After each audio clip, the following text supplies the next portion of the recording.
When you hear the word ballet, you probably think of tutus, pointe shoes, and dazzling performances.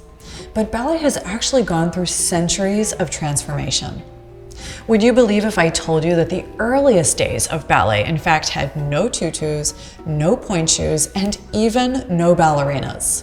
That's right. In the beginning, it was an art form only for noblemen.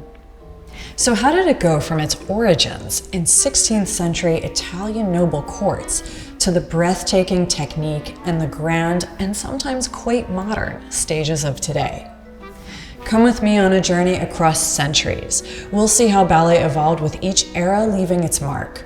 We'll take a look at some of the defining performances, choreographers, and dancers who shaped ballet into the stunning and dynamic dance form we know and love.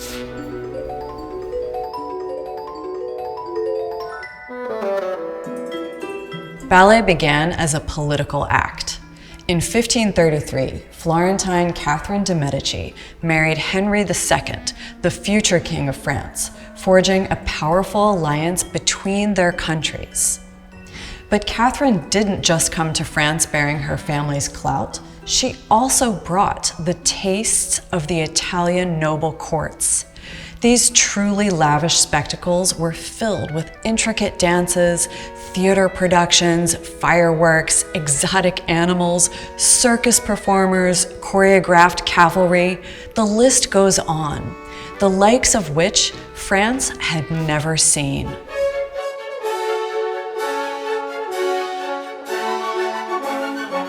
On King Henry II's death in 1559, Catherine became a more powerful force in the court, and under her influence, the extravagant Italian style of performance became the fashion. And by the 17th century, ballet had become an essential part of the Baroque courts of France. In fact, the word ballet actually comes from the Italian word ballare, which means to dance. But ballet as you and I know it didn't really start to form until another king was in power. King Louis XIV, also known as the Sun King, was a lover of dance. Taking daily lessons, he was even one of the main performers in his own productions. Dancers in the 17th and even in the 18th century often wore the costumes they would be wearing on the street. Oh my gosh. Yes. Really hard netting, that really is. very stiff, yes. There you're actually able to see the ankle and the foot, which wouldn't originally be this length in the court. That's right. In the court, the dresses would have been to the floor. It was all to show the gavotte and all the steps they would have done with their little heeled shoes. Gradually what happens is the footwork becomes more intricate. And the costumes of the stage start to depart from the costumes of life. The idea of the ballerina becomes more and more a theatrical invention. These are not just women. You're not watching just women that you would see on the street on stage. She's a ballerina. Under his patronage, the first and now the oldest ballet company in the world, the Paris Opera, was established. Ballet began to transition from courtly entertainment to a structured discipline with clearly defined techniques and vocabulary. Gradually, the long formal gowns of the Baroque era began to shorten in order to show the developing footwork. In addition to shocking the audience, it of course paved the way for the modern tutu. Ballet's popularity was beginning to grow, and with it, the demand for professional dancers who elevated the art form and its techniques to new levels.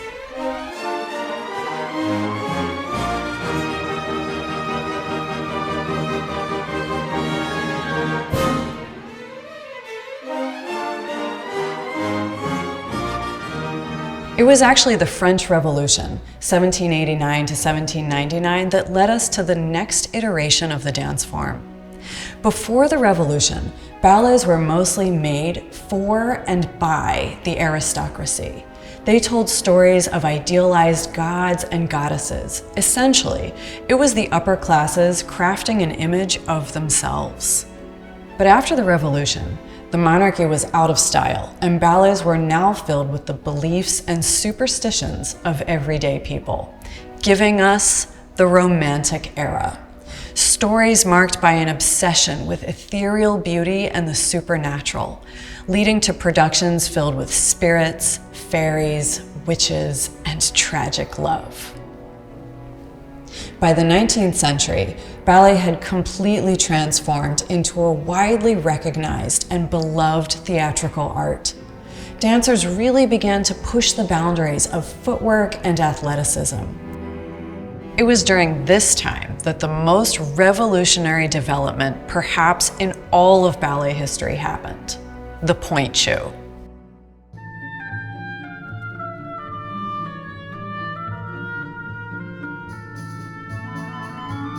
These shoes allowed dancers to alight on a single toe, giving the illusion of weightlessness and a truly otherworldly quality.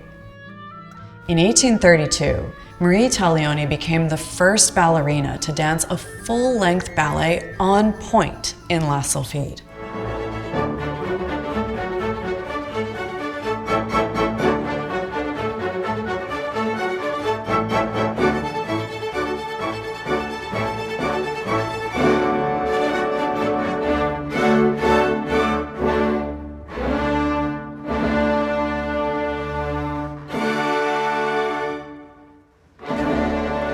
La Sylphide is one of only 2 full-length Romantic-era ballets still regularly performed throughout the world. The other is one of the most beloved ballets of all time. Can you guess which one? Giselle, a jewel in the canon and my personal favorite, filled with everything a great story needs: love, betrayal, redemption, and of course, murderous ghosts of abandoned brides, also known as the Willies. Giselle took the era's ideals of ethereal beauty to another level.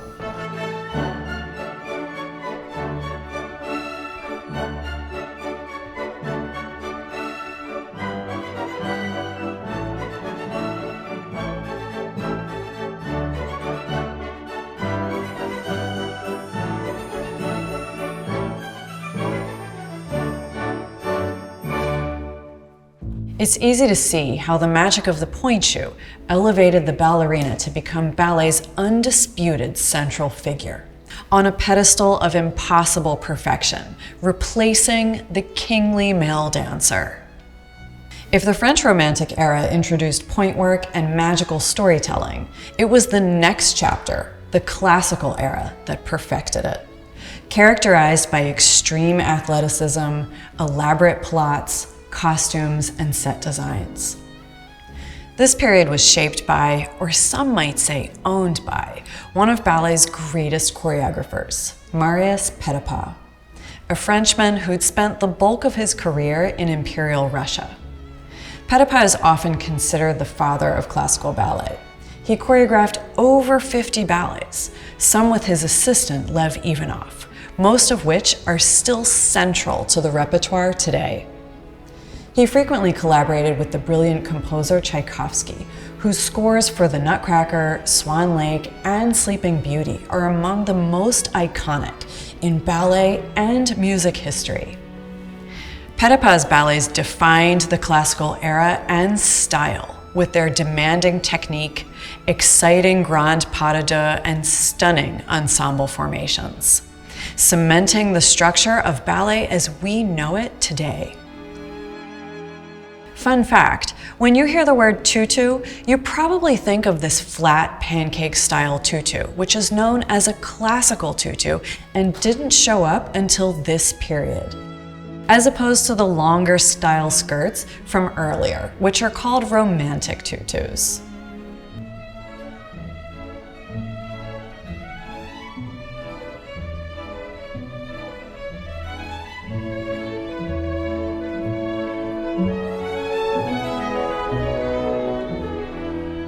As we move into the early 20th century, some choreographers broke away from the ornate classical style, giving rise to the simple elegance of neoclassical ballet. This era was defined by dance for dance's sake. Ballet moved from being a theatrical performance, where a storyline was central to every show, and stepped into its rightful place as an art form that could stand alone, needing only bodies, space, and music. Neoclassical ballet stripped back the elaborate sets, glittering costumes, and intricate plots. Instead, the focus was on the choreography, the dancers, and the music. The tutus that had become so popular during the classical period, though not completely gone, were often replaced by simple, short organza skirts, and sometimes with no skirt at all. Dancers were now stepping on stage in only a leotard and tights, often called the leotard ballets. One of the most influential figures of this period was George Balanchine. Eliminating heavy narratives to focus on pure dance, his ballets emphasized speed, musicality, and above all, the choreography. His ballet Serenade is a perfect example of his signature style, blending dynamic movement with striking formations.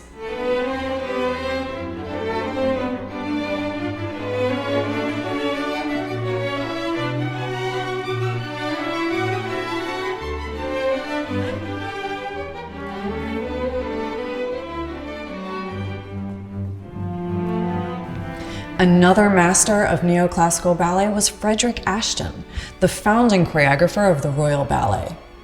Ashton's works are known for their grace, musicality, and uniquely English charm.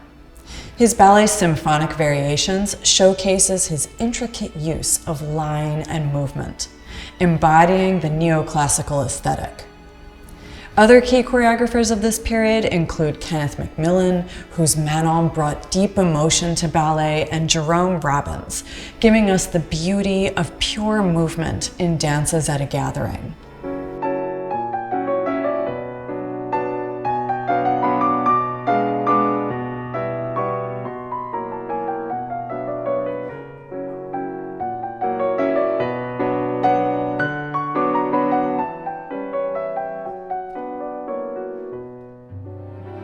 As ballet entered the late 20th and 21st centuries, a new style emerged: contemporary ballet.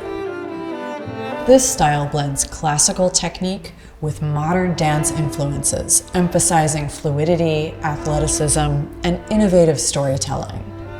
Choreographers like Christopher Wheeldon, Christian Spuck, and Wayne McGregor are redefining ballet today, pushing the boundaries of movement and staging.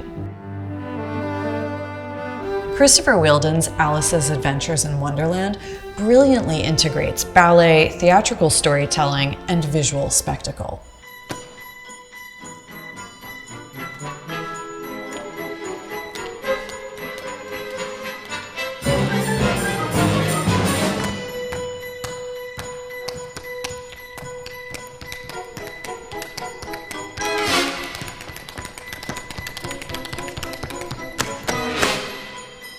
Meanwhile, Christian Spuck's Sleeping Beauty offers a fresh take on a classic, incorporating contemporary movement with unconventional staging.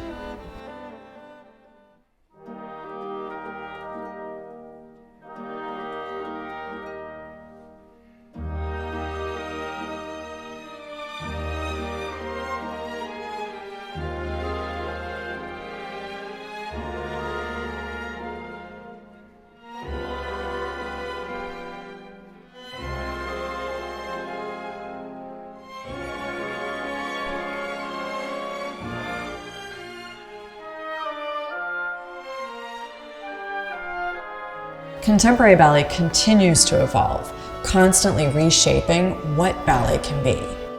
Who knows where it will go next?